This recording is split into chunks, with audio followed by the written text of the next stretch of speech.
작은 시골 마을 경주에서 끝없이 펼쳐진 논밭과 바람에 흔들리는 나무들이 있는 곳에 김대성이라는 한 노인이 살고 있었습니다. 그는 세월의 흔적이 고스란히 남아있는 낡은 기와집 한옥에서 조용히 살고 있었습니다. 김 씨의 삶은 마을을 가로지르는 작은 시냇물처럼 조용히 흘러갔습니다. 매일 아침 그는 아주 이른 시간에 일어나 늙은 개 백구와 함께 흙길을 산책하며 아침 햇살을 맞이하고 상쾌한 바람을 느꼈습니다. 마을 사람들은 김 씨를 볼 때면 소박한 한복 차림에 달아빠진 고무신을 신고 거칠어진 손으로 집 옆 작은 정원을 가꾸는 모습을 자주 목격하곤 했습니다.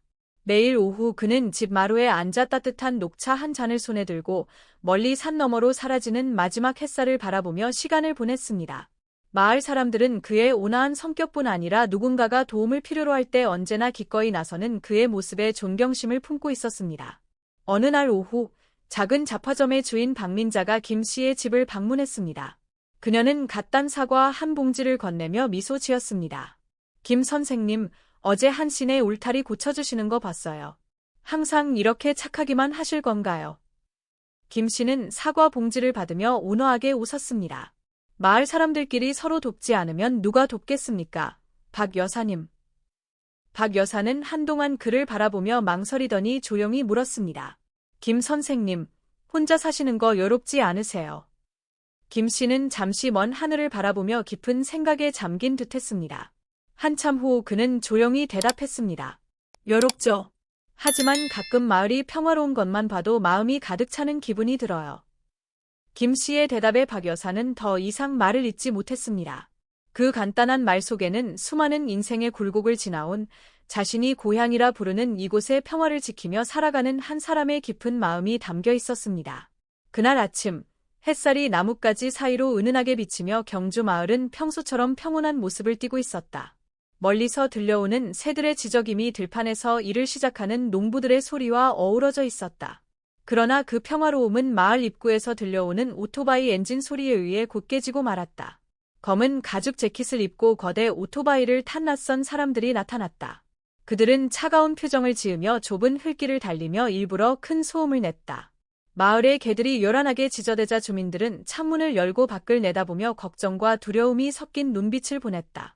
평소 조용했던 이 마을에서는 한 번도 겪어보지 못한 일이었다. 그들 중 우두머리는 키가 크고 오만한 태도를 가진 남자였다.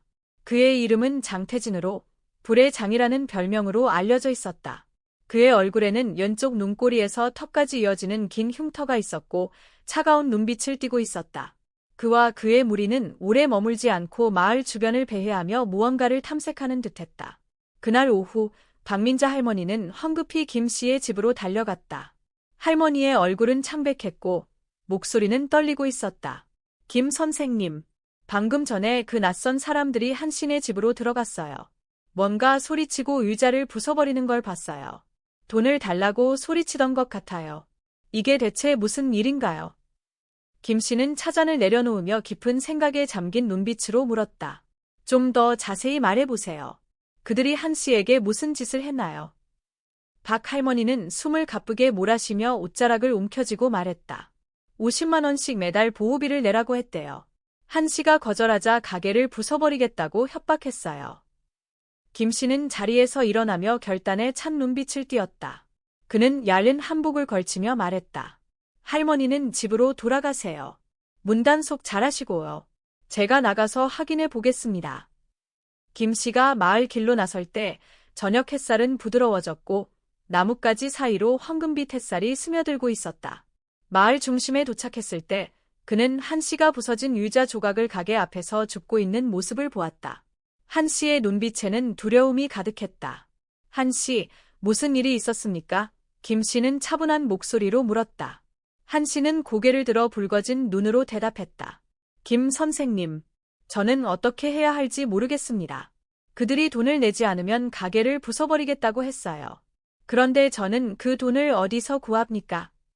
김 씨는 잠시 침묵하며 먼 곳을 응시했다. 한참을 생각한 후 그는 한 씨의 어깨에 손을 얹으며 부드럽게 말했다. 걱정하지 마세요. 당신은 혼자가 아닙니다. 이곳은 우리 마을입니다. 아무도 와서 우리의 삶을 망칠 권리는 없습니다. 한 씨는 감사하지만 여전히 불안한 눈빛으로 김 씨를 바라보았다. 하지만 김 선생님, 그들은 아주 많습니다. 그리고 그들 우두머리 장태진은 위험한 사람이라고 들었습니다. 선생님도 말려들지 마세요. 저는 걱정됩니다.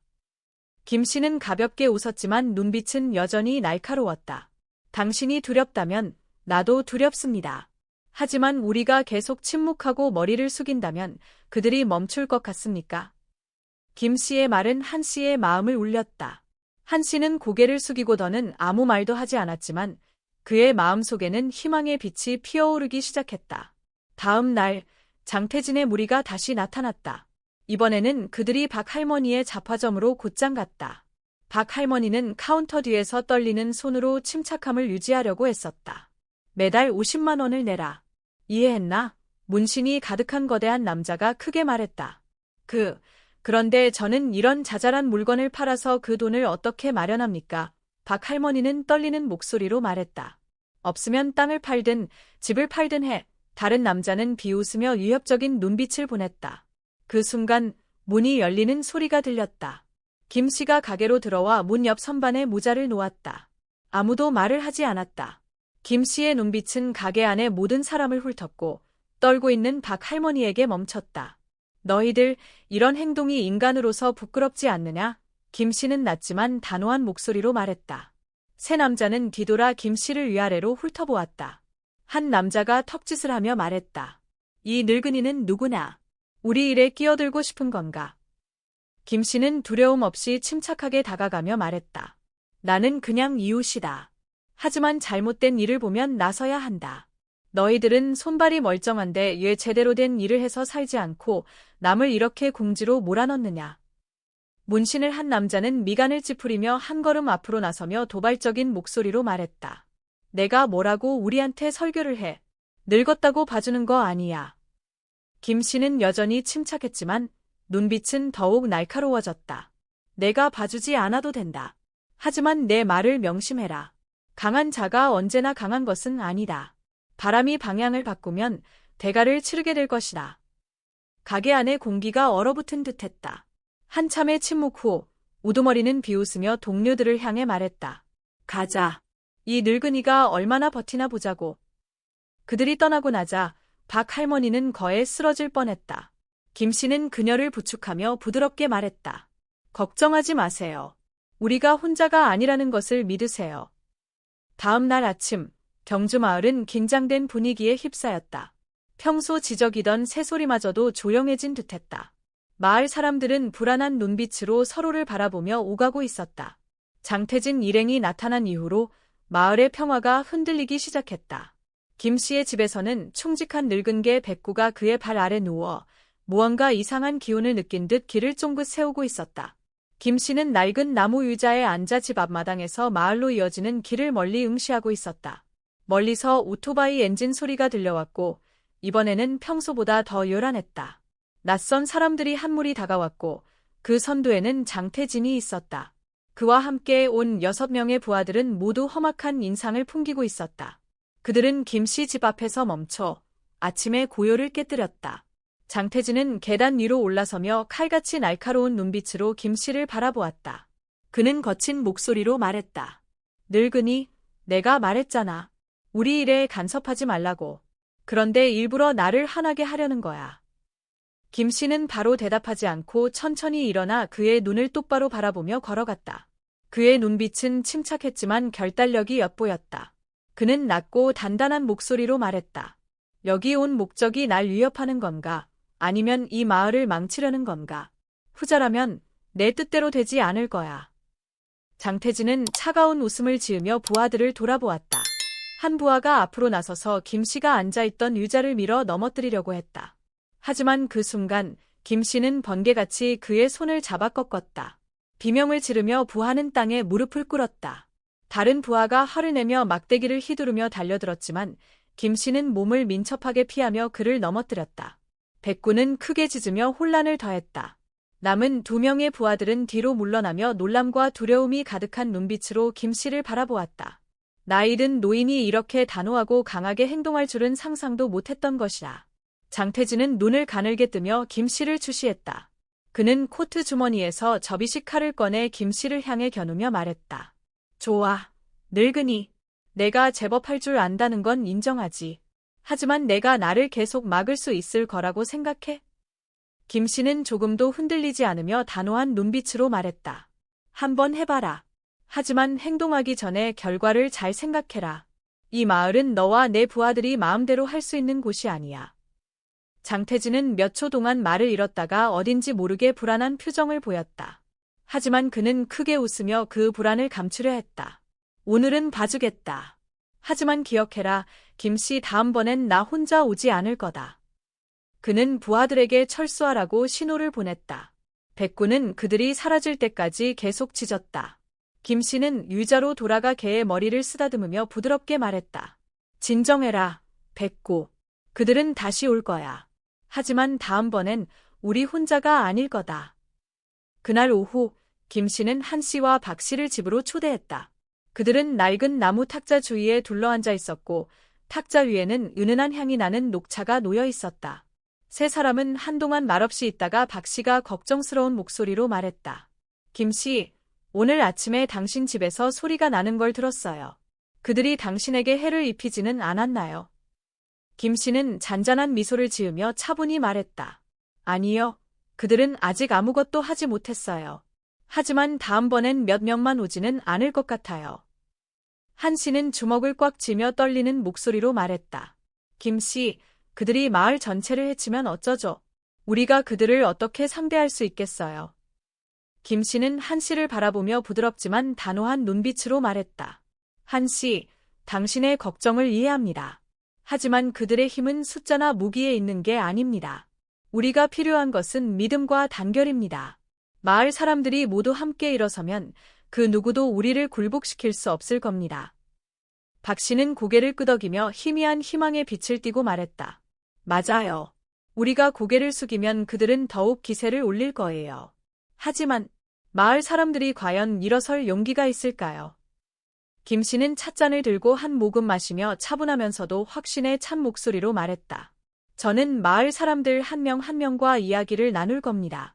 우리가 함께 마을을 지킨다면 아무도 두려워할 필요가 없습니다. 그리고 저는 그들이 그 사실을 이해할 거라고 믿습니다. 다음 날 하늘은 흐렸고 회색 구름들이 경주 마을 하늘 위를 느릿느릿 떠다니며 곧 큰 비가 올 것을 알리고 있었습니다. 마을의 공기는 어느 때보다 무거웠습니다. 이른 아침, 김 씨는 일찍 일어나 녹차 한 잔을 우려내어 집 현관 앞에 앉아 흘길이 마을로 이어지는 길을 응시했습니다. 백구는 그의 발치에 누워 길을 쫑긋 세우며 무언가 불안한 기운을 느끼는 듯했습니다. 김 씨는 늙은 개의 머리를 쓰다듬으며 낮은 목소리로 속삭였습니다. 백구야, 오늘은 쉽지 않을 거야. 하지만 우리는 이 마을을 지켜야 해. 차 한 잔을 다 마시기도 전에 멀리서 급한 발소리가 들려왔습니다. 그 소리의 주인공은 박민자 씨였고 그녀는 창백한 얼굴에 숨이 가쁘게 몰아쉬고 있었습니다. 김 씨의 집 앞에 도착하자마자 그녀는 거에 요치듯 말했습니다. 김 선생님, 그들이 돌아왔어요. 이번에는 더 많은 사람들이에요. 방금 한신의 가게에 와서 다 부수고 갔어요. 김 씨는 즉시 자리에서 일어났습니다. 그의 눈빛에는 심각함이 스쳤지만 여전히 침착했습니다. 그는 차잔을 탁자에 내려놓고 박 씨에게 말했습니다. 집으로 돌아가세요. 문 단속 잘하고 밖에 나가지 마세요. 제가 가보겠습니다. 박 씨는 더 하고 싶은 말이 있었지만 김 씨의 단호한 눈빛에 고개를 끄덕이고 서둘러 떠났습니다. 김 씨가 한 씨의 가게에 도착했을 때 눈앞의 광경은 그의 마음을 아프게 했습니다. 의자와 테이블은 산산조각이 났고 유리창 조각이 바닥에 흩어져 있었습니다. 한 씨는 폐허 속에 서 있었고 그의 얼굴은 헬쑥했고 눈은 벌겋게 부어 있었습니다. 한 씨, 괜찮아요? 김 씨가 걱정스럽게 물었습니다. 한 씨는 고개를 저었지만 목소리는 털렸습니다. 저는 괜찮아요. 하지만 가게는 이제 어떻게 해야 할지 모르겠습니다. 김 선생님. 김 씨는 그의 어깨에 손을 얹으며 부드럽게 말했습니다. 걱정하지 마세요. 다시 고칠 수 있습니다. 하지만 먼저 이 일을 분명히 해야 합니다. 그들이 어디로 갔는지 봤나요? 한 씨는 마을 끝을 가리키며 말했습니다. 방금 떠났지만 그들이 말하길 다시 돌아올 거라 했어요. 그리고 제 가게뿐만 아니라 마을 모든 집을 찾아다니며 본보기를 보여주겠다고 했습니다. 그 말을 들은 김 씨는 몸을 돌리며 염려가 담긴 눈빛을 보였습니다. 그는 장태진 일당이 마을 사람들에게 공포를 심어 복종하게 만들려 한다는 것을 알고 있었습니다. 김 씨가 집으로 돌아올 즈음 하늘에서는 작은 빗방울이 내리기 시작했습니다. 낡은 나무 탁자 앞에 앉은 그는 서랍을 열어 오래된 먼지투성이의 나무 상자를 꺼냈습니다. 상자 안에는 과거의 유품들이 담겨 있었습니다. 낡은 시계, 작은 노트, 그리고 빛바랜 훈장 몇 개 상자맨 아래에서 그는 갈색 가죽 표지의 노트를 꺼냈습니다. 그 안에는 옛 동료들의 전화번호와 주소가 적혀 있었습니다. 그는 페이지를 넘기며 익숙한 이름에서 멈췄습니다. 이상호.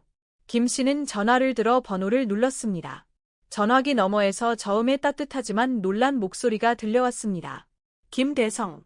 우리가 마지막으로 이야기한 게 언제더라? 무슨 일이야?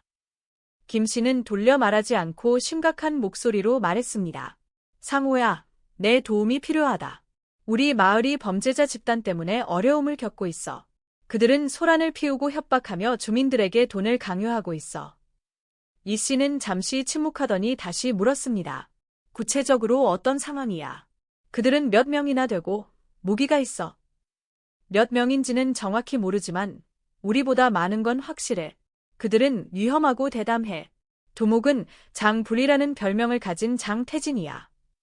이 씨는 깊게 한숨을 쉬더니 대답했습니다. 알았다. 곧 갈게. 몇 시간만 기다려. 김 씨는 전화를 끊고 깊은 생각에 잠겼습니다. 이 씨의 도움이 매우 중요하다는 것을 알면서도 그는 마을 사람들이 스스로 일어서서 자신을 지켜야 한다는 사실도 알고 있었습니다. 그날 오후, 김 씨는 마을에서 가장 용감한 사람들로 구성된 소규모 그룹을 모았습니다. 그룹은 그의 집 처마 아래 모여 앉았고 모두 긴장된 눈빛으로 서로를 바라보았습니다. 여러분, 김 씨가 말문을 열며 차분하지만 단호한 목소리로 말했습니다. 모두가 두렵다는 걸 압니다. 저도 두렵습니다. 하지만 우리가 아무것도 하지 않는다면 그들은 계속해서 우리의 삶을 위협할 것입니다. 이곳은 우리의 마을입니다. 우리가 지켜야 합니다. 중년의 한 남자가 떨리는 목소리로 일어나 말했습니다. 하지만 김 선생님, 그들은 무기가 있고 우리는 맨손뿐입니다. 그들을 어떻게 막을 수 있겠습니까? 김 씨는 그에게 다가가 어깨에 손을 얹고 말했습니다. 우리는 서로를 지키기 위해 무기가 필요하지 않습니다. 우리가 필요한 것은 믿음과 단결입니다. 우리가 모두 함께 일어서면 그들은 우리를 꺾을 수 없을 것입니다. 항상 걱정이 많던 박 씨도 처음으로 고개를 끄덕이며 동의했습니다. 김 선생님 말이 맞아요. 우리가 아무것도 하지 않는다면 우리는 영원히 두려움 속에서 살아야 합니다. 저도 참여하겠습니다. 그룹의 사람들은 하나씩 고개를 끄덕이기 시작했습니다. 두려움은 여전히 남아 있었지만 이제 그들의 눈빛에는 결의가 깃들었습니다. 밤이 찾아오자 김 씨와 마을 사람들은 함께 방어 계획을 세우기 시작했습니다. 마을로 들어오는 길목을 감시하는 일에서부터 대나무 막대기와 밧줄 같은 간단한 도구를 준비하는 일까지 모두가 맡은 역할을 수행했습니다. 희미한 등잔불 아래 김 씨는 그룹의 중앙에 서서 힘있는 눈빛으로 사람들을 바라보았습니다. 여러분, 그가 말했습니다. 목소리는 마치 약속처럼 들렸습니다. 우리는 혼자가 아닙니다. 우리는 서로를 위해, 우리의 가족을 위해, 우리의 마을을 위해 싸우는 것입니다.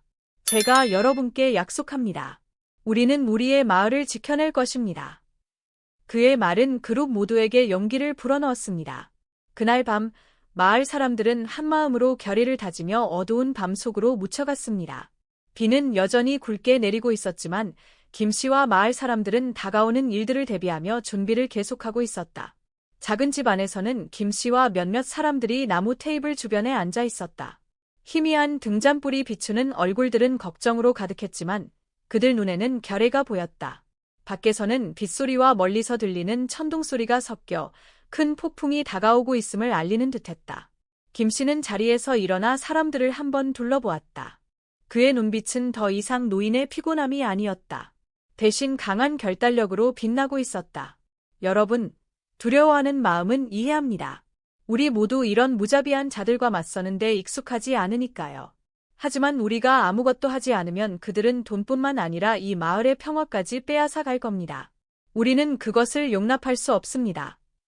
얼마 전 도착한 이상호 씨도 중저음의 진지한 목소리로 말했다. 맞습니다. 저는 이런 자들을 많이 봐왔습니다. 그들은 힘과 공포를 이용해 다른 사람들을 지배하려 합니다. 하지만 그들이 결코 이해하지 못하는 점은 사람들이 단결하면 어떤 힘도 그들을 꺾을 수 없다는 것입니다. 테이블 구석에 앉아있던 박민자 아주머니는 떨리는 목소리로 걱정스레 물었다. 하지만 그들은 무기를 가지고 있어요. 만약 우리가 해를 입으면 어떻게 하죠? 김 씨는 살짝 미소 지으며 박 아주머니에게 다가가 그녀의 어깨에 손을 얹고 따뜻한 목소리로 말했다. 아주머니, 걱정하는 마음 이해합니다. 우리는 무기가 없지만 우리는 이곳에 대한 용기와 사랑을 가지고 있습니다. 그것이야말로 우리를 굳건히 설 수 있게 할 겁니다. 저를 믿으세요. 다음 날 아침, 비가 그쳤다. 흐린 구름 사이로 약한 햇살이 비쳤지만 공기 중에는 여전히 긴장감이 가득했다.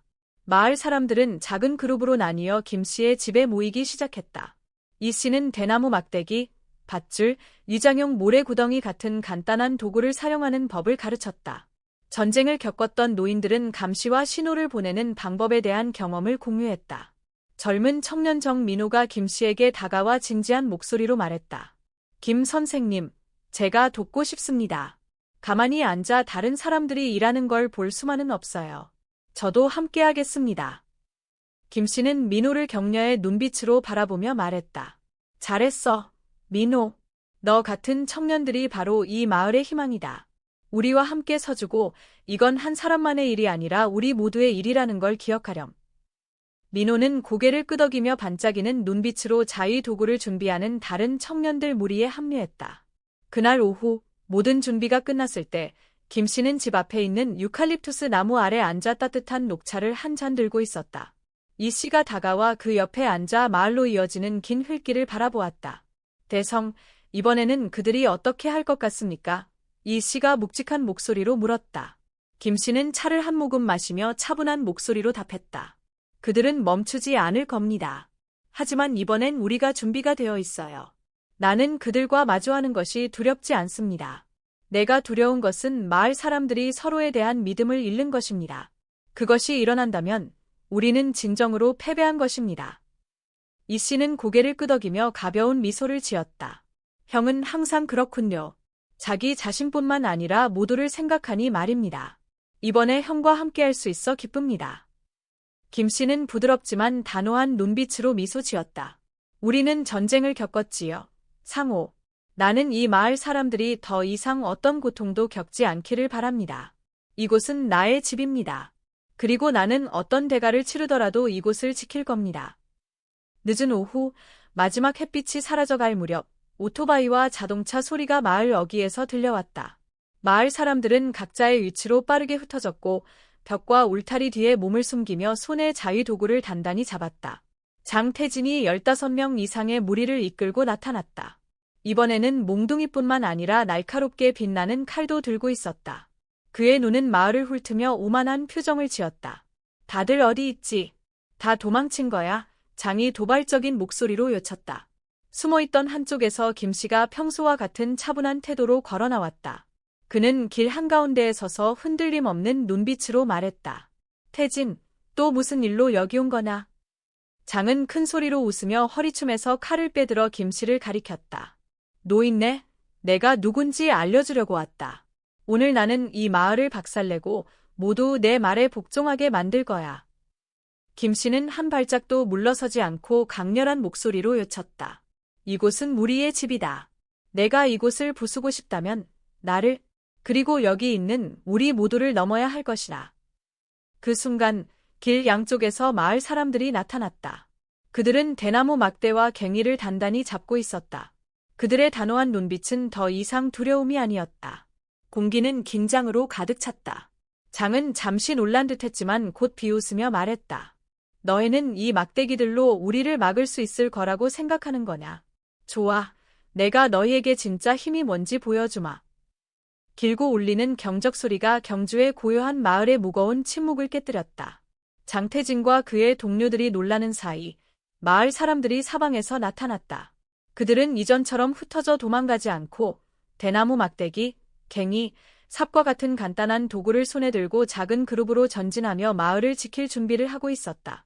장태진은 비웃으며 조롱 섞인 목소리로 말했다. 김 선생, 맨손에 농민들이 나를 막을 수 있을 거라고 생각하십니까? 농담하지 마세요. 제가 손을 쓰기 전에 물러나세요. 김 선생은 몸을 곧게 세우며 흔들림 없는 눈빛으로 말했다. 장, 너는 틀렸어. 오늘 너는 나와만 상대하는 게 아니야. 이 마을 전체와 맞서고 있는 거야. 그리고 단결의 힘은 내가 이길 수 있는 게 아니야. 장태진은 비웃으며 부하들에게 신호를 보냈다. 다 없애버려. 하나도 남기지 마. 부하들이 돌격했지만 그들이 앞으로 나아가자마자 길 양쪽에서 모래주머니가 떨어지고 단단히 묶인 밧줄이 팽팽히 당겨져 넘어지게 했다. 몇몇은 겨우 일어났지만 즉시 자경단에 의해 저지당했다. 젊은 청년 정민호는 대나무 막대기를 꽉 쥐고 거대한 부하 한 명을 밀어내며 나아갔다. 이마에서 땀이 흐르지만 그는 물러서지 않았다. 이곳은 우리의 마을입니다. 당신들은 이곳을 해칠 권리가 없습니다. 자신의 부하들이 하나씩 제압당하는 것을 본 장태진의 얼굴이 창백해졌다. 그는 소리쳤다. 멍청이들, 제대로 싸워. 그는 허리에서 단검을 꺼내어 김 선생을 향해 다가가며 분노에 찬 눈빛으로 말했다. 노인네, 내가 경고했잖아. 내 일에 끼어들지 마. 김 선생은 물러서지 않고 단호한 목소리로 말했다. 장, 너는 아직 젊어. 다시 시작할 수 있어. 탐욕과 폭력이 모든 것을 망치게 하지마. 너무 늦기 전에 멈춰라. 장태진은 비웃으며 말했다. 멈추라니. 당신 말이 나를 바꿀 수 있을 거라 생각해. 당신은 그저 쓸모없는 늙은이일 뿐이야. 그는 단검을 번쩍이며 달려들었다. 하지만 김 선생은 오랜 세월의 훈련으로 날렵하게 몸을 피했다. 강력한 손놀림으로 그는 장태진의 단검을 빼앗아 그를 땅에 쓰러뜨렸다. 장태진은 소리를 질렀지만 그가 일어나기도 전에 김 선생이 그의 앞에 서 있었다. 김 선생의 목소리는 분노가 아닌 실망으로 가득 차 있었다. 장, 나는 너 같은 사람들을 많이 봐왔다. 폭력이 힘이라고 생각하는 사람들 말이다. 하지만 너는 틀렸어. 진정한 힘은 파괴하는 것이 아니라 지키는 데 있다. 장태진은 혼란과 분노가 뒤섞인 눈빛으로 김 선생을 바라보았다. 그는 이를 악물며 일어서려 했지만 멀리서 들려오는 사이렌 소리에 멈칫했다. 마을 입구에서 이승우가 부른 경찰들이 도착했다. 순찰차의 불빛이 반짝이며 확성기 소리가 울렸다. 모두 멈춰라.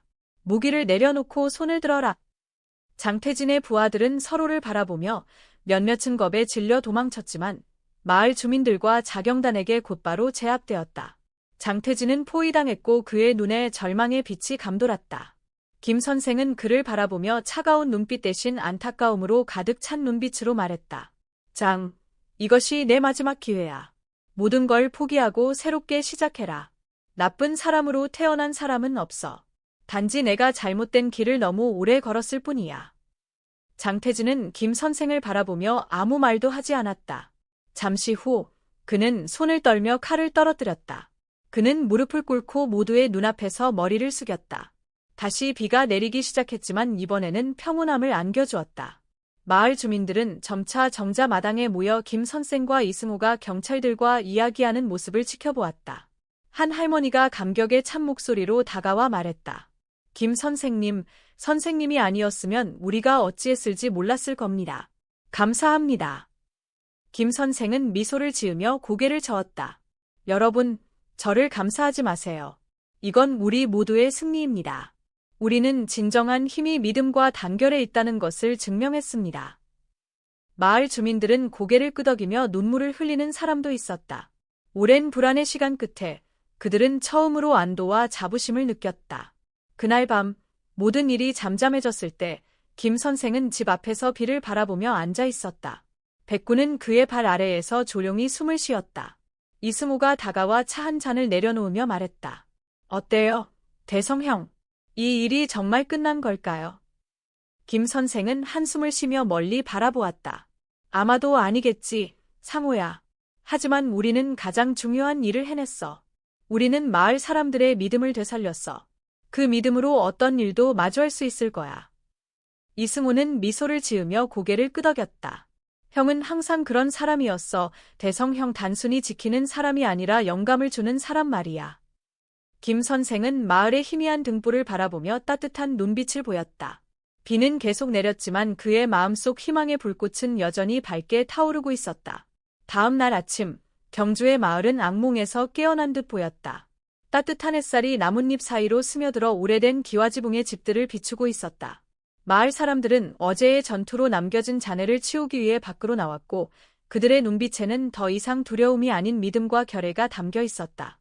마을 회관에서는 긴급 회의가 열렸다. 김 씨와 이 씨는 마을의 원로들과 함께 앉아 있었고 옆에는 막 결성된 자치 방위대의 젊은이들이 자리하고 있었다. 회관 안은 엄숙한 분위기였지만 모두의 시선은 김 씨에게 향해 있었다. 그의 지시를 기다리는 눈빛이었다. 김 씨가 자리에서 일어났다. 그의 목소리는 따뜻하면서도 울림이 있어 각 사람에게 힘을 실어주는 듯했다. 어제 우리는 장태진과 그 일당에게 이 마을이 결코 쉽게 굴복하지 않는다는 것을 보여주었습니다. 그러나 이것이 끝이 아닙니다. 나는 장태진 뒤에 더 큰 세력이 있을 것이라고 믿습니다. 그들은 이 일을 그냥 넘기지 않을 것입니다. 한 노인이 걱정 어린 목소리로 물었다. 김 선생, 우리가 그런 자들을 어떻게 상대하겠습니까? 우리 마을 사람들은 단지 농부일 뿐이고 그런 대치에 익숙하지 않습니다. 김 씨는 가볍게 미소 지으며 방위대의 젊은이들에게 시선을 돌렸다. 우리가 전사가 될 필요는 없습니다. 우리에게 필요한 것은 용기와 단결입니다.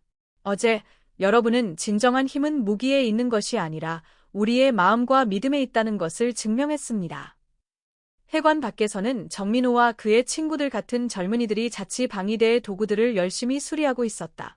민호는 고개를 들어 김 씨가 나오는 모습을 바라보며 존경심이 담긴 눈빛으로 말했다. 김 선생님, 저희는 그들이 다시 돌아올 것을 알고 있습니다. 하지만 이번에는 선생님이 혼자 싸우게 두지 않겠습니다. 김 씨는 민호의 어깨에 손을 얹고 만족스럽게 고개를 끄덕였다.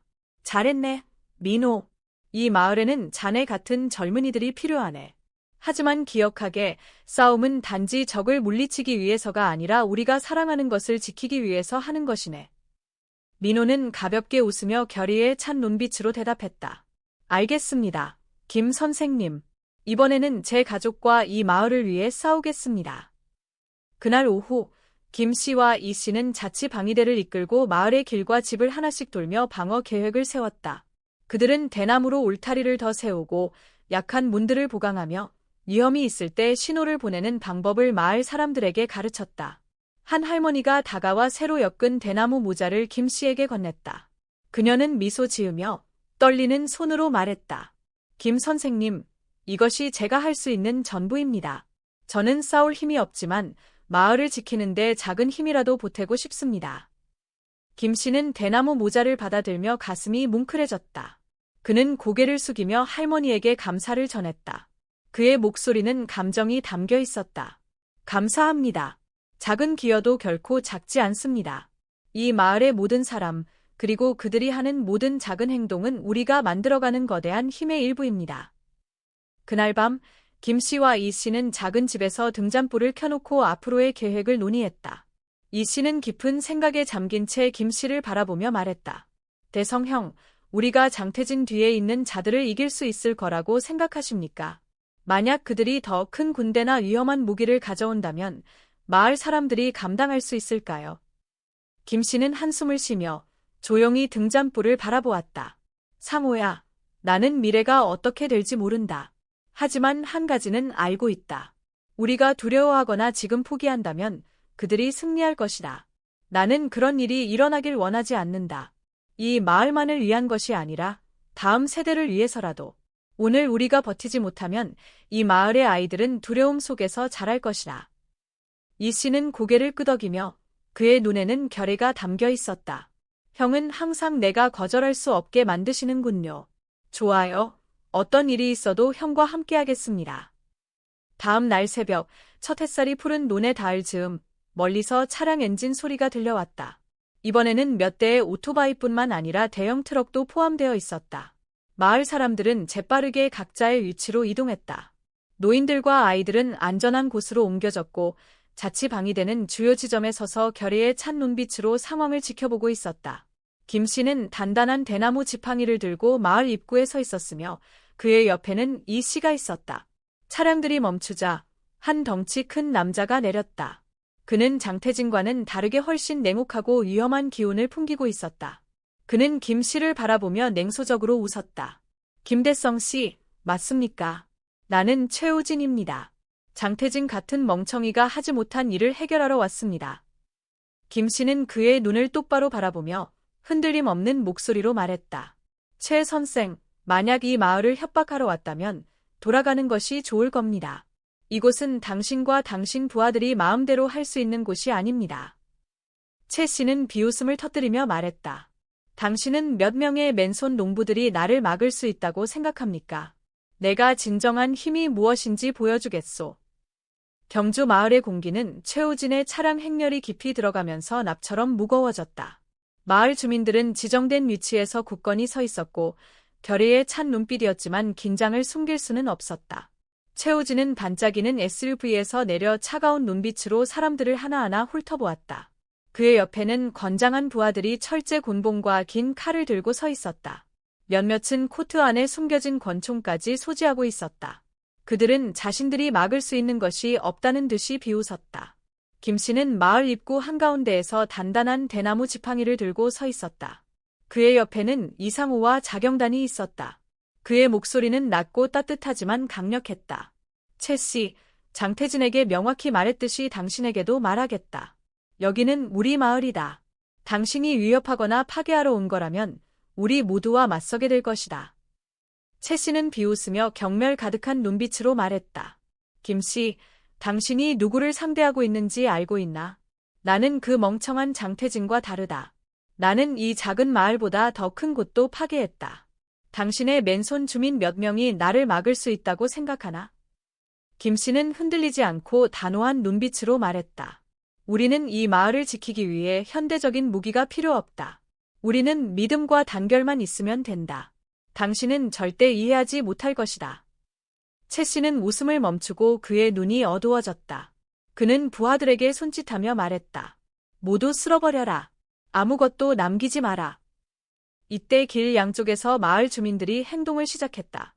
모래주머니가 길을 막으며 내려졌고 로프망이 당겨져 차량 행렬이 더 이상 나아갈 수 없게 되었다. 지붕 위에서는 청년들이 모래주머니와 벽돌을 던져 최의 부하들을 혼란스럽게 만들었다. 여성들과 노인들은 후방에서 응원을 보내며 자경단에게 동기를 부여했다. 한 연로한 여인이 목소리를 높였다. 우리의 집을 파괴하게 두지 마라. 이것은 조상들이 물려준 땅이다. 우리는 결코 물러설 수 없다. 이상호가 이끄는 자경단은 소규모 팀으로 나뉘어 신속하게 적을 제압했다. 몇몇 청년들, 특히 민호는 사납게 달려들어 부하들을 밀어냈다. 비록 대나무 지팡이와 갱이밖에 없었지만 그들은 최선을 다해 싸웠다. 최 씨는 길 한가운데 서서 자신의 부하들이 하나씩 제압당하는 모습을 보았다. 그는 이를 악물며 코트에서 권총을 꺼내 김 씨를 향해 겨누었다. 김 씨, 내가 경고했을 텐데 나를 도발하지 마라. 모든 것이 멈췄고 공기는 숨막힐 듯 긴장감으로 가득 찼다. 몇몇 주민들이 외쳤지만 김 씨는 여전히 서 있었다. 그는 최 씨를 똑바로 쳐다보며 두려워하지 않았다. 최 씨, 당신은 나를 쏠 수 있다. 그러나 그것은 아무것도 바꾸지 못할 것이다. 당신은 한 사람을 죽일 수 있지만 한 마을 전체의 믿음을 죽일 수는 없다. 최 씨는 망설이며 손이 떨렸다. 김 씨의 단호한 눈빛은 그를 동요시켰다. 그가 방아쇠를 당기려는 순간 뒤에서 큰 목소리가 울려 퍼졌다. 총을 내려놔라. 이전에 이상호가 연락한 경찰이 제때 도착했다. 경찰의 총구가 최 씨와 그의 일당을 겨냥했다. 그는 뒤를 돌아보며 분노와 무력함이 섞인 눈빛을 드러냈다. 경찰은 신속히 남은 일당을 제압했다. 최의 부하들은 무기를 내려놓고 항복했다. 몇몇은 도망치려 했으나 주민들과 자경단에 의해 저지되었다. 최 씨는 수갑이 채워진 채 김 씨를 향해 증오 가득한 눈빛으로 말했다. 김 씨, 당신이 이겼다고 생각하나? 나는 단지 작은 부분일 뿐이다. 더 큰 이들이 올 것이며 당신은 그들을 막을 수 없을 것이다. 김 씨는 앞으로 나아가며 화가 아닌 침착하고 인간적인 목소리로 말했다. 당신은 틀렸다. 최 씨, 당신 같은 자들은 아무리 커도 단결에 힘 앞에서는 먼지에 불과하다. 여기는 우리 마을이다. 그리고 우리는 무슨 일이 있어도 지켜낼 것이다. 최 씨와 그의 일당이 끌려가는 동안 주민들은 마을 광장에 모였다. 아무도 울거나 공포에 떨지 않았다. 오직 안도와 자부심이 섞인 미소만 있었다. 민호는 흙먼지로 얼룩진 얼굴로 다가와 감격의 찬 목소리로 김 씨에게 말했다. 김 씨, 우리가 해냈습니다. 이 마을을 지켜냈어요. 김 씨는 미소를 지으며 그의 어깨에 손을 얹었다. 민호, 이것은 나의 승리가 아니다. 우리 모두의 승리다. 기억해라. 단결이야말로 우리가 모든 것을 극복할 수 있게 해주는 힘이다. 그날 밤, 밝은 달빛 아래에서 마을 주민들은 광장에 모였다. 웃음소리가 사방에 울려 퍼졌다. 노인들은 단결과 용기에 대한 이야기를 전하며 젊은 세대에게 전수했다. 김 씨는 한쪽 구석에 앉아 모두를 바라보았다. 그의 눈에는 조용하지만 자부심과 희망이 담겨 있었다. 이상우가 다가와 옆에 앉으며 미소 지었다. 대성, 당신은 해냈습니다.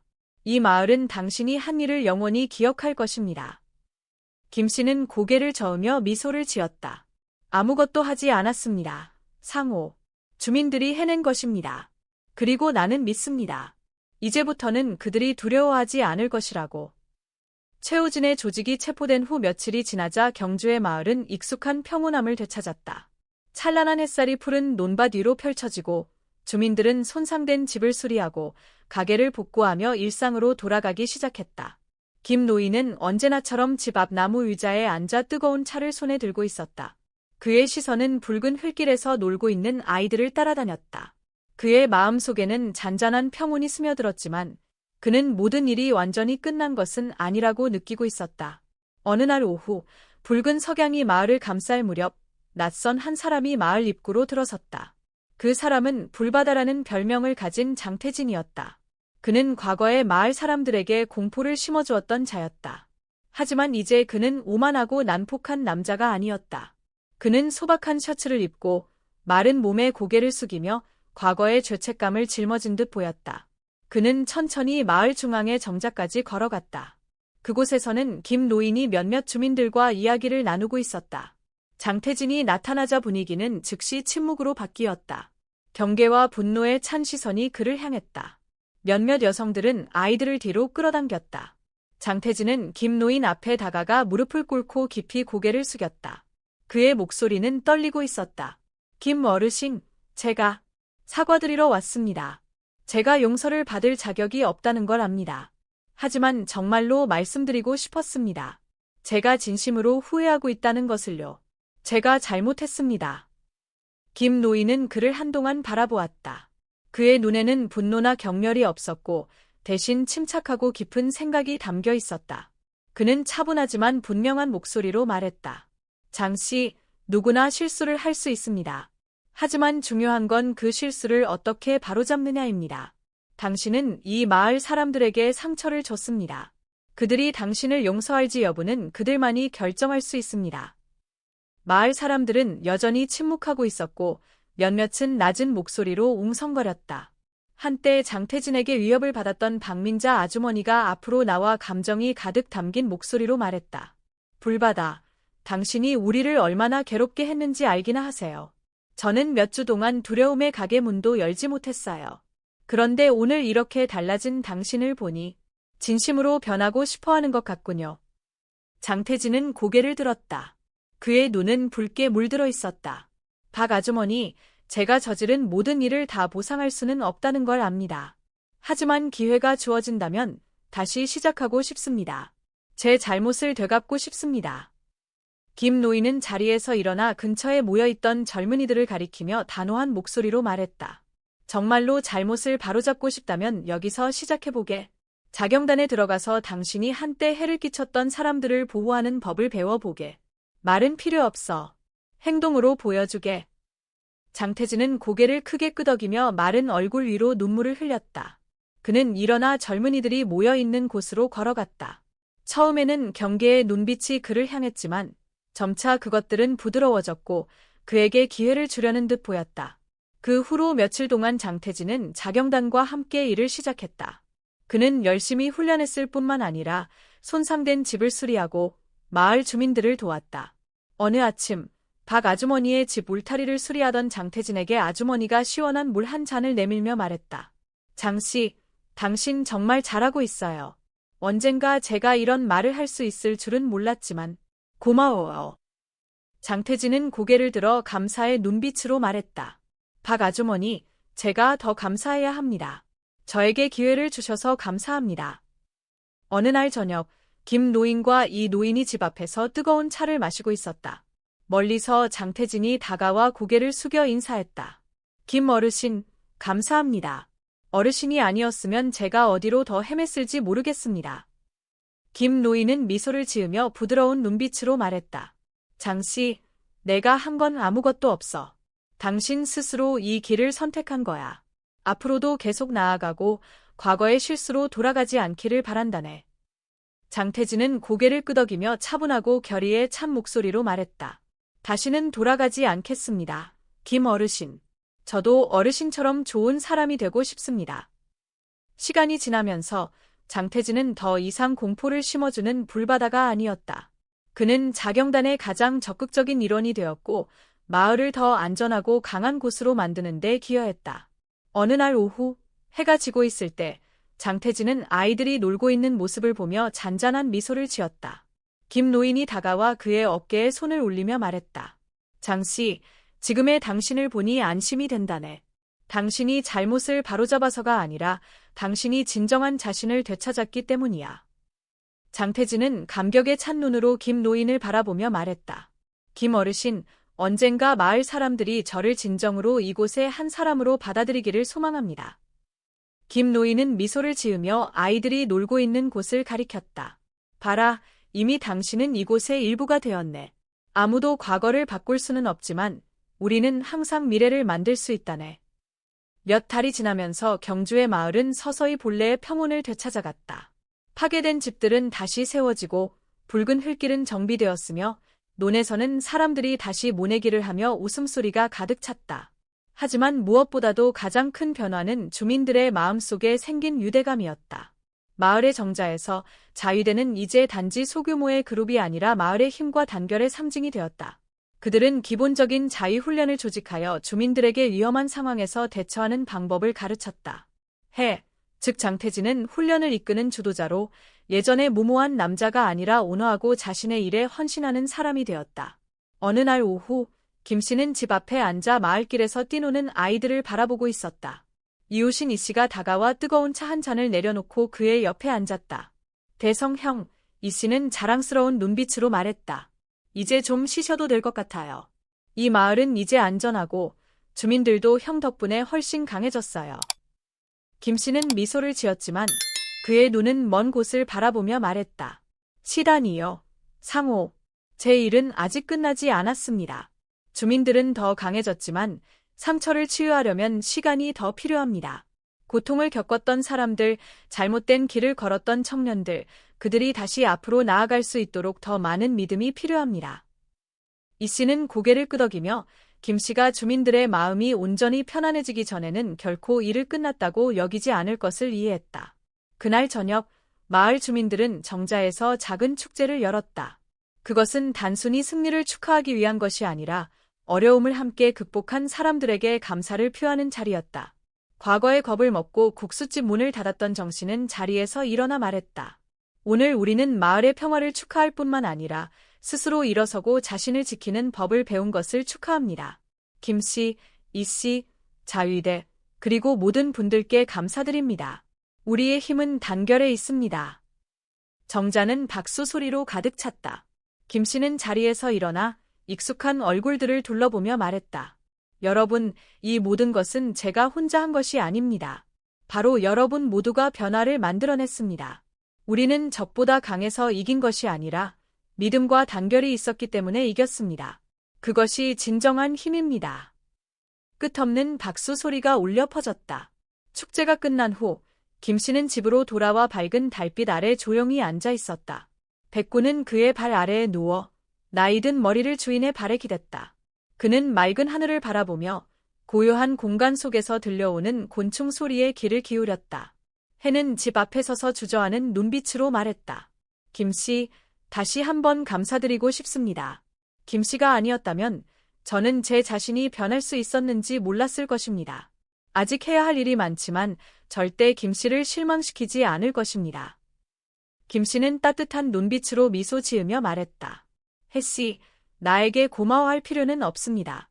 올바른 길을 선택한 당신 자신에게 감사하세요. 단지 기억하세요. 보호하고 사랑하는 것이 잘못을 되돌리는 유일한 방법입니다. 해는 고개를 끄덕이며 인사를 하고 조용히 떠났다. 경주의 마을은 이제 평온할 뿐만 아니라 더 강해졌다. 슬픈 기억들은 점차 사라지고 미래에 대한 믿음이 자리 잡았다. 이제 사람들은 단순히 함께 사는 것이 아니라 대가족처럼 서로 밀접하게 연결되어 있었다. 김씨는 그곳에 앉아 달빛 아래에서 반짝이는 눈으로 소박한 행복에 가득 차 있었다. 그는 가끔 생각했다. 가장 큰 승리는 적을 물리치는 것이 아니라 사람들의 마음속의 용기, 단결, 그리고 사랑을 불러일으키는 것이라고. 멀리서 아이들의 웃음소리가 들려왔고 푸른 논 사이로 바람 소리가 어우러졌다. 경주의 마을은 단순히 평화를 되찾은 것이 아니라 다음 세대를 위한 튼튼한 기반을 쌓아가고 있었다.